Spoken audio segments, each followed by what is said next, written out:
Gênesis no Lar. Mais um evangelho para o coração. Manhã de bênçãos, manhã de oração, manhã de intercâmbio, manhã de troca de experiência, junto àqueles que nos tutelam, os benfeitores da vida maior. Que as nossas preces possam envolver ainda nossos familiares, amigos, aqueles que passam por provas, que estão nas vizinhanças, aqueles irmãos que estão nos hospitais, nos cárceres, nas ruas, nos vales em que impera o sofrimento, a reparação, a expiação.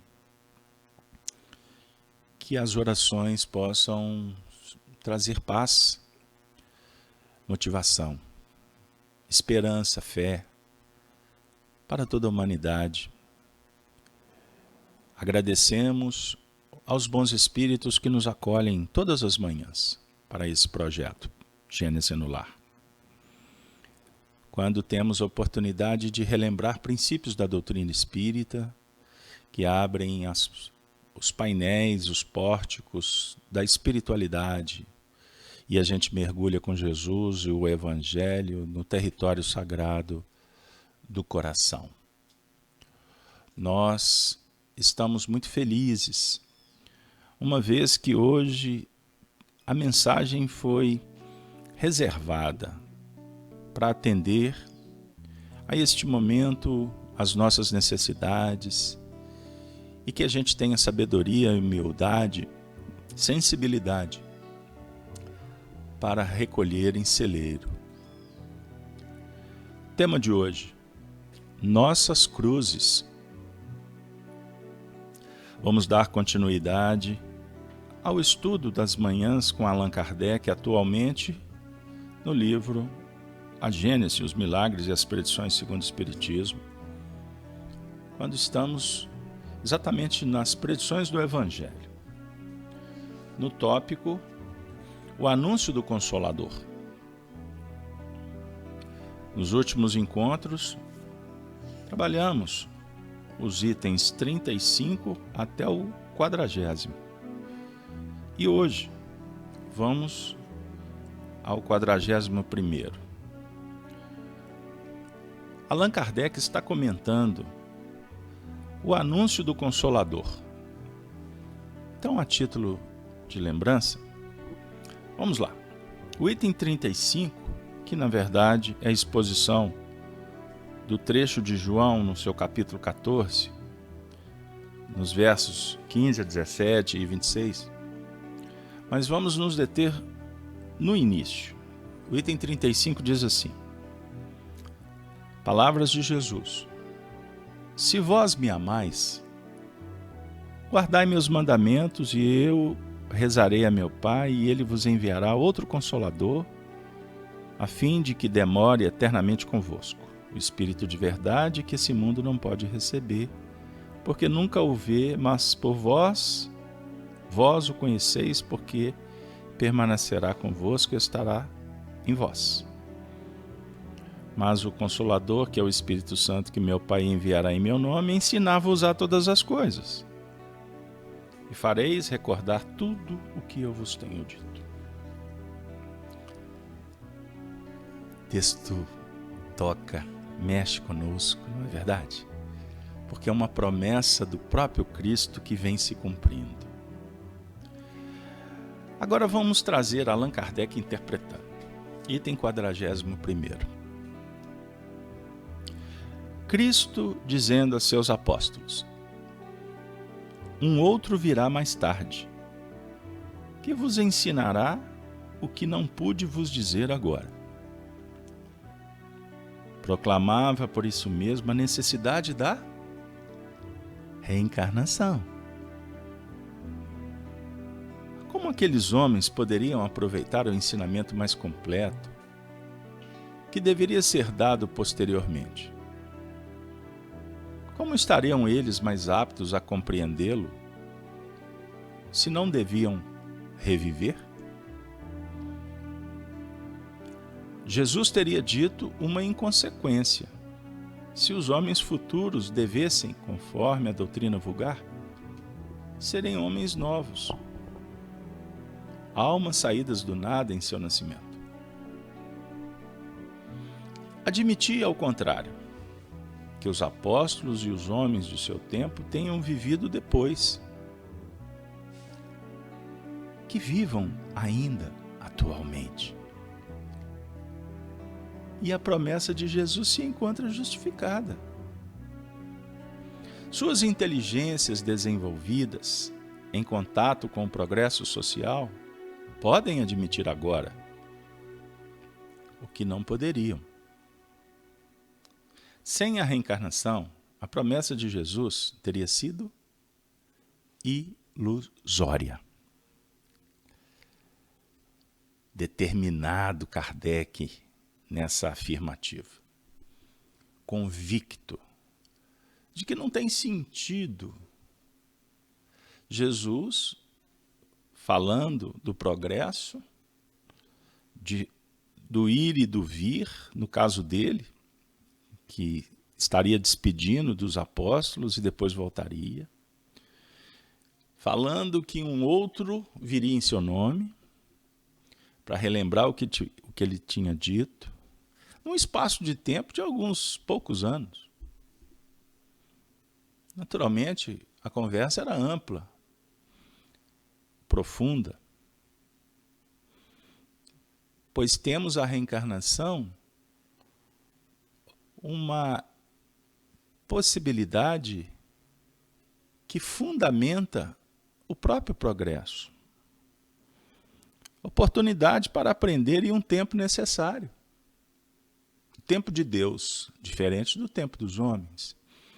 Mas os ponteiros humanos ou mecânicos que os homens admiram, apreciam, de vez em quando fingem não observar. Conclama-nos a um movimento. E esse movimento, ele se caracteriza por repetições, oportunidades para se fixar conteúdos dentro do plano da experiência do dia a dia. Na escola você recebe a lição, depois é chamado para provar se aprendeu ou não. O professor tem que conceder oportunidades, os exercícios, fixação.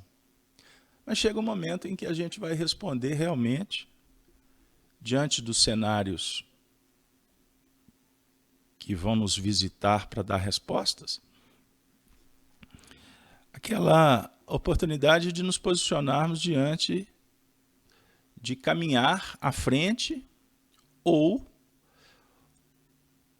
determos a marcha para rever conceitos e, quem sabe, termos que voltar em lições anteriores para, conjugando-as em nível do aprendizado, a gente poder subir na escala evolutiva. É a reencarnação.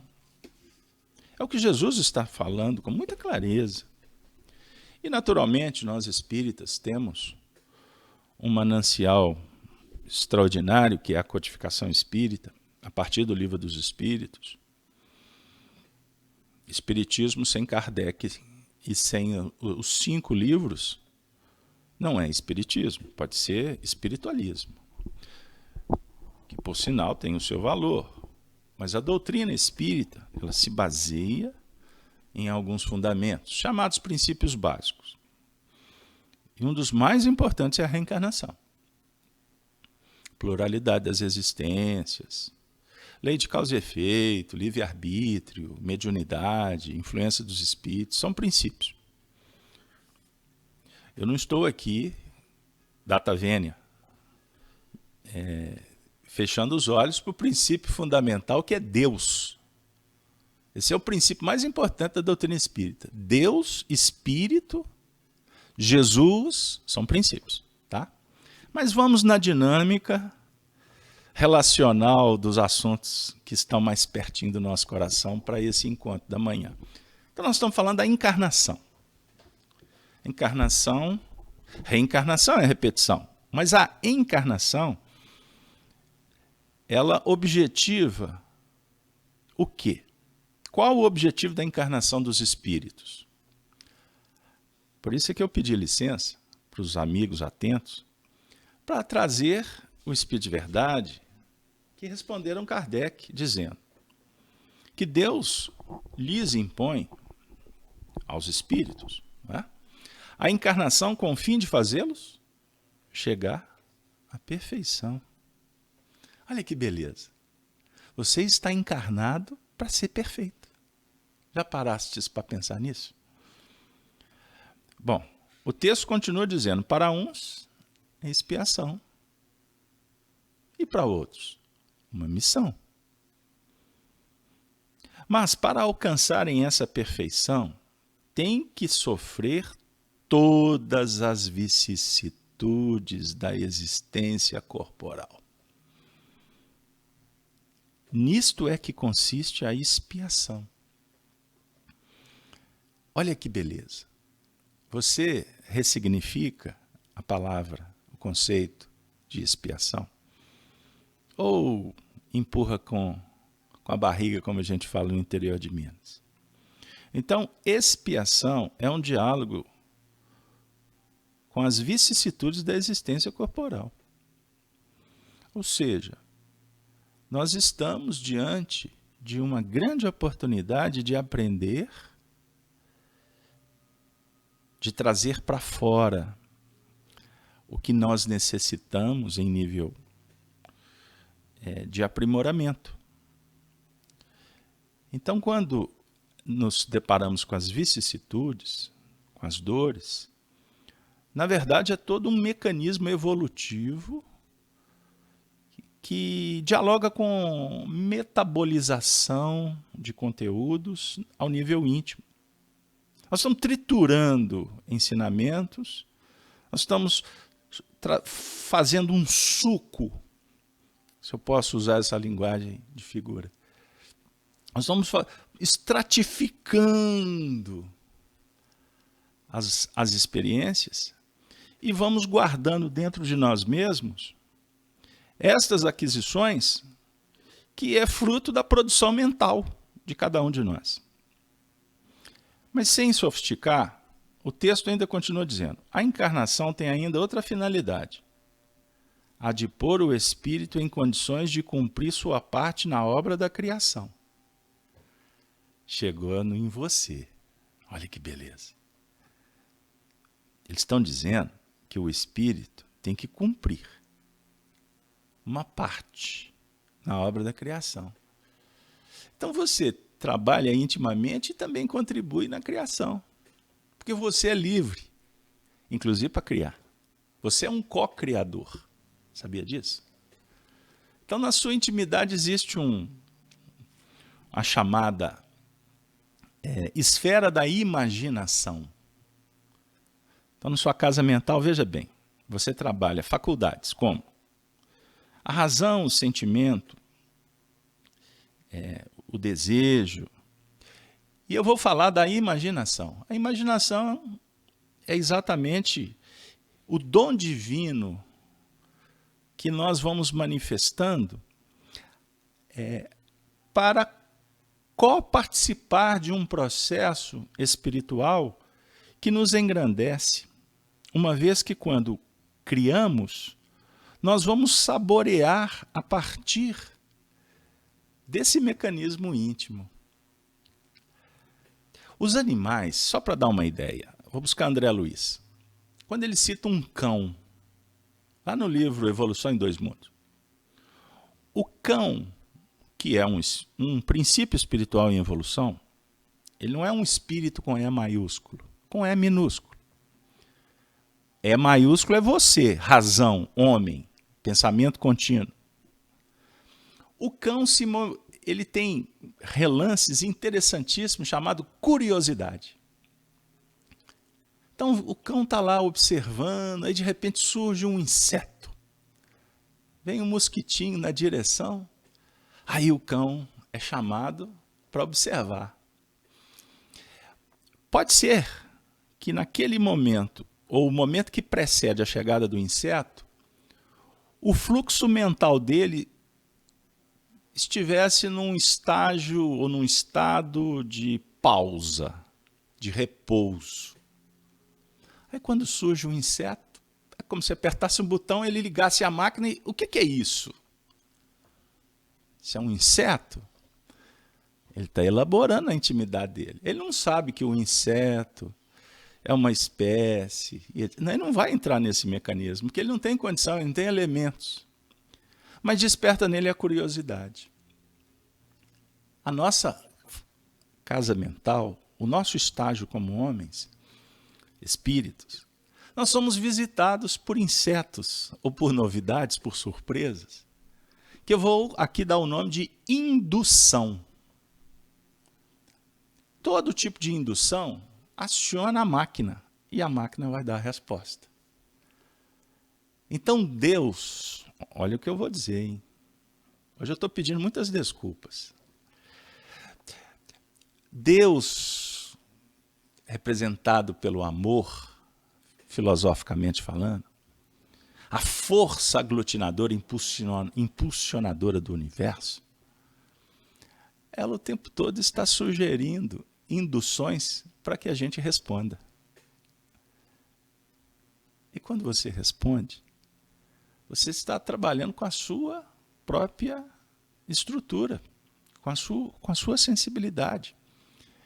E à medida do momento em que você responde, dentro daquela ideia da curiosidade lá do animal, são as ideias relâmpagos que surgem, produzidas por nós mesmos, e que naturalmente nós vamos saborear o resultado, a qualidade dessas ideias. Livre-arbítrio. Quando você responde de uma forma consciente como homem, dotado de razão, sentimento, consciência, tudo que você fizer, de alguma sorte, faz parte da sua missão. É a sua coparticipação na obra da criação. Carlos Alberto, que coisa louca. Não, é simples. Você tem uma plantinha na sua casa. Por reflexo condicionado, por automatismo, todas as manhãs você se lembra da plantinha que tem que regar a plantinha. Um dia você foi induzido a fazer isso. Por inspiração, por um conselho. Aí você achou interessante. E de repente essa ideia passou a ser uma ideia sua. Foi incorporada. Aí você passa a agir em torno dessa ideia. Você gravita em torno da plantinha que você vai regar todos os dias. Eu pergunto para você. Não é uma missão que você está realizando? Você está cumprindo, de alguma forma, a sua parte na obra da criação, cuidando da plantinha. Nesse exemplo simples, nós vamos permear outras sendas mais complexas, que se torna, por exemplo, uma missão em cuidar de um semelhante, uma mãe que cuida de um filho. Surgiu uma ideia, ela co-criou a maternidade, se envolveu no projeto, depois automatizou o procedimento e num nível mais amplo, de mais complexidade psicológica, emocional, a mãe passa a ser uma executora do pensamento divino no trato com o filho. Agora, trazendo para o mundo íntimo, quando nos comprometemos a carregar a tarefa que está sobre os nossos ombros, que foi solicitada por nós mesmos, um dia pedimos, Senhor, e ele disse, olha, pedi e obtereis. Fechado conosco? Vamos em frente. Nós estamos executando, no âmbito que nos compete, um movimento, uma tarefa, que vai, lá no final, nos fazer felizes. Pois nós vamos atingir a perfeição. Deu aí uma nota rápida sobre evolução? Então, quando você, por exemplo, faz uma tarefa no dia a dia, você sabe cozinhar? Mineiro que é mineiro, da gema, das tradições, da mineirês, adoram a culinária. Alguns têm habilidade em fazer, produzir, outros de consumir. Mineiro passa pela cozinha. Você já experienciou fazer o alimento? Pode ser a moda mineira ou não, mas você faz a primeira vez, você vai colocar uma ideia em prática. Olha, nem sempre dá certo. E aliás, se der certo de primeira, pode ser que os ventos bons auxiliaram. Mas na segunda que for fazer, vai ter imperfeição. A ideia é, quanto mais tu fizerdes, mais habilidade. Até se tornar, quem sabe, como que na moda atual diz, um chefe de cozinha. Desculpe, eu não sei o termo. Aí o indivíduo já faz no automático, no piloto. Como a sua avó fazia aquela doceira. Sua mãe fazia aquele alimento. Olha, e fazia massificado, porque tinha que atender muita gente. Mas e a qualidade? Para executá-la é que em cada mundo o espírito toma um instrumento em harmonia com a matéria essencial desse mundo, a fim de nele cumprir, daquele ponto de vista, as ordens de Deus. É dessa forma que, concorrendo com a obra geral, o espírito, ele próprio, se adianta. É a conclusão da resposta dada pelos espíritos para essa questão 132. Então fica para a gente a ideia principal, que Deus impõe a encarnação com o fim de fazer o espírito chegar à perfeição. E a imposição, amigos, fica aí como reflexão. Não é que Deus aperta um botão, ou usa um chicote, ou determina, em nível pessoal. Fulano, Beltrano, reencarna. Aí ele impõe. Ele é autoritário. E, aliás, ele deve até adotar um regime totalitário. Sabe essas ditaduras que campeiam até nos nossos dias? É por aí. Usa força, faz revolução sangrenta, vamos melhorar tudo a toque. Não, não é assim que funciona. É o progresso, é força, é natureza, isso é divino. Então, quando nós temos dialogado sobre verdade, concepção, isso é um processo. Utilizamos o símbolo do homem como um projeto. Projeto. Uma flecha lançada na direção do futuro. Passando pelos portais do tempo,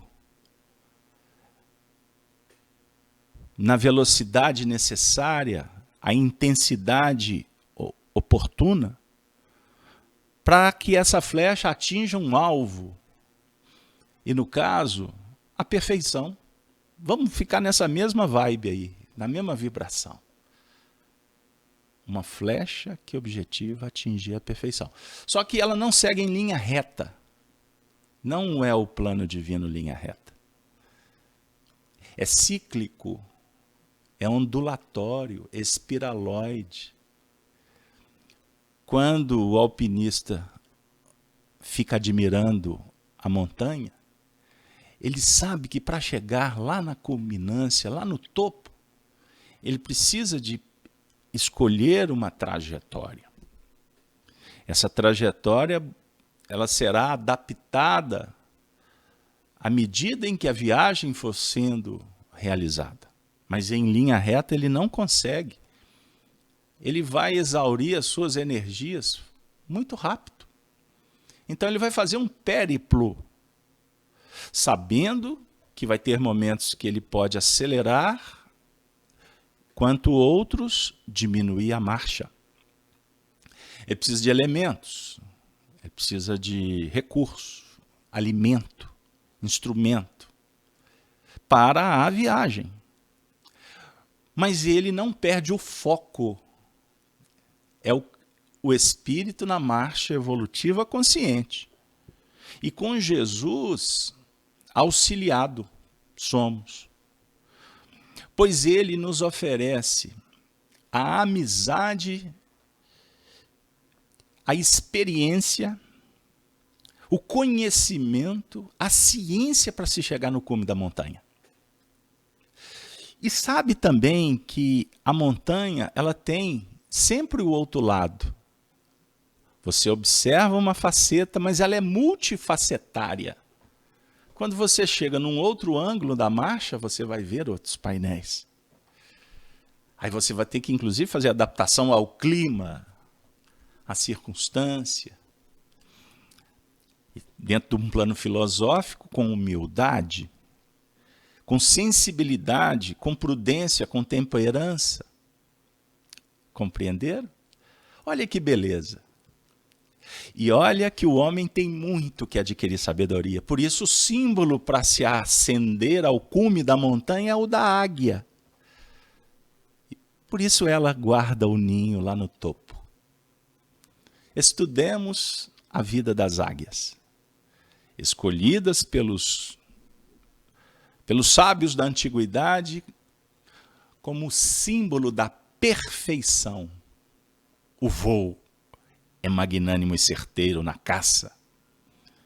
A sabedoria de cuidar dos filhotes e depois ensiná-los a voar. E quando não, impulsiona-os para que o instinto de conservação, o potencial da alma, desabroche em meio às dificuldades que surgem quando precipitados na queda livre.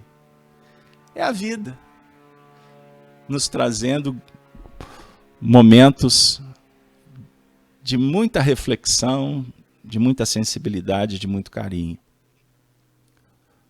que é a manifestação de Jesus para conosco.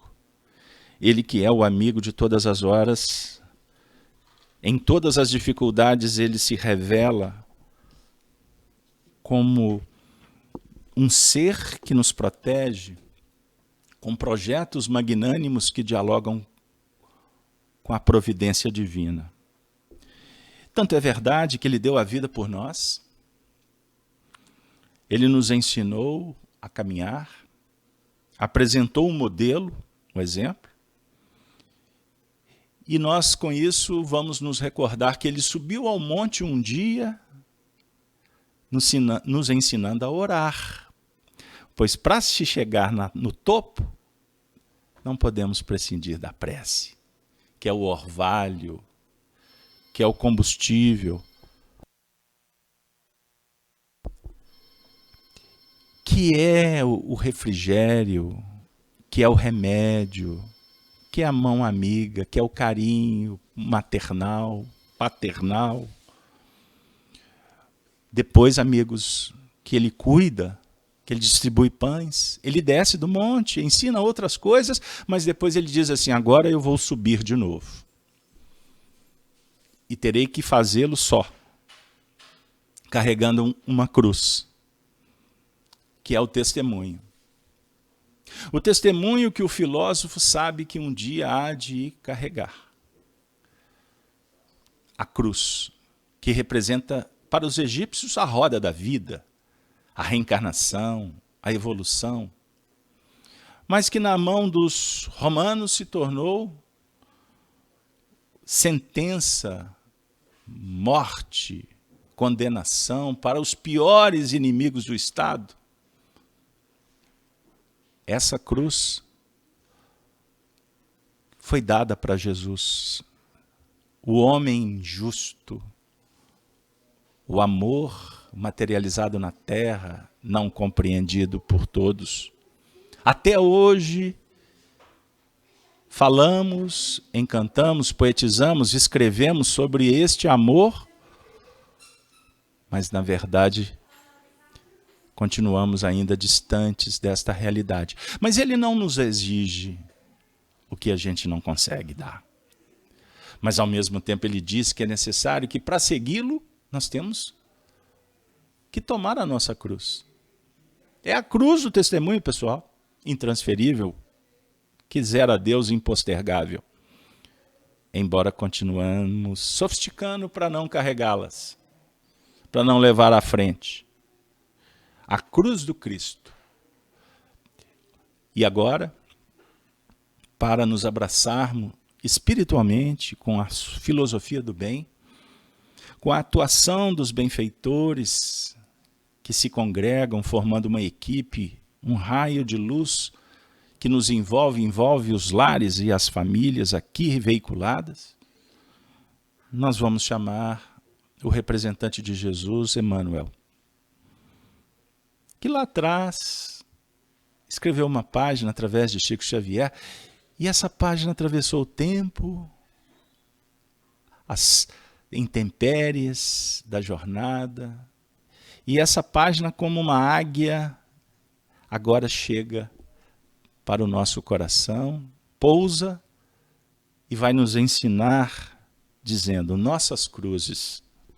Uma página que está registrada no Livro da Esperança, que eu vou trazer para concluir o nosso encontro. Esperançoso que ela possa ser útil para você de alguma forma. Emmanuel se refere ao Evangelho de Marcos, no capítulo 8, 34, versículo. Se alguém quiser vir após mim, negue-se a si mesmo, tome a sua cruz e siga-me.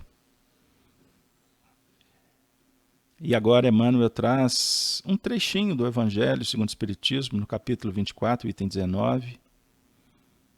Rejubilai-vos, diz Jesus, quando os homens vos odiarem e perseguirem por minha causa, visto que sereis recompensados no céu. Podem traduzir-se assim essas verdades. Considerai-vos ditosos, quando haja homem que pela sua má vontade para convosco vos deem ocasião de provar a sinceridade da vossa fé. Porquanto o mal que vos façam redundará em proveito vosso. Lamentai-lhes a cegueira, porém, não os maldigais. Julgávamos, amiga, amigo, antigamente que nossas cruzes, as que devemos carregar ao encontro do Senhor, se constituíam unicamente daquelas dos exercícios louváveis, mas incompletos, da piedade religiosa. E perdemos, em parte, muitas encarnações, hipnotizados por sentimentalismo enfermiço, ilhando-nos, sem perceber nas miragens da própria imaginação, para esbarrar em seguida com os pesadelos do tempo, largado e inútil. Com a doutrina espírita, que nos revela o significado real das palavras do Cristo, aprendemos hoje que não bastam fugas e omissões. Do campo de luta, a fim de alcançarmos a meta sublime. Assevera Jesus que, se nos dispomos a encontrá-lo, é preciso renunciar a nós mesmos e tomar nossa cruz. Essa renúncia, porém, não será semelhante à fonte seca. É necessário que ela demonstre rendimento de valores espirituais, em nosso favor e a benefício daqueles que nos cercam, ensinando-nos o desapego ao bem próprio pelo bem de todos. À face disso, nossas cruzes incluem todas as realidades que o mundo nos oferece, dentro das quais somos convocados a esquecer-nos na construção da felicidade geral. Os fardos que nos cabem transportar, a fim de que venhamos a merecer o convívio do Mestre, basta às vezes contém as dores das grandes separações, as farpas do desencanto, as provações em família, os sacrifícios mudos, em que os entes amados nos pedem largos períodos de aflição. Os desastres do plano físico que nos cortam a alma, o abandono daqueles, mesmo que nos baseavam todas as esperanças. O cativeiro a compromissos pela sustentação da harmonia comum. As tarefas difíceis, em cuja execução quase sempre somos constrangidos a marchar, aguardando debalde o concurso alheio. Não nos enganemos. O próprio Cristo transportou o madeiro que a nossa ignorância lhe atribuiu, palmilhando senda marginada de exigências, injúrias, pancadas e deserções. Ninguém abraça o roteiro do Evangelho para estirar-se em redes de fantasia. O cristão é chamado a melhorar e elevar o nível da vida. E para quem efetivamente vive em Cristo, a vida é um caminho pavimentado de esperança e trabalho, alegria e consolo, mas plenamente aberto a surpresas e ensinamentos da verdade, sem qualquer ilusão. Oremos em busca da inspiração para decodificarmos esse roteiro do Evangelho tão vivo, tão pungente, que está esperando para ser acionado e trazer com isso uma novidade, uma boa tarefa, o concurso dos benfeitores mais próximos de nós mesmos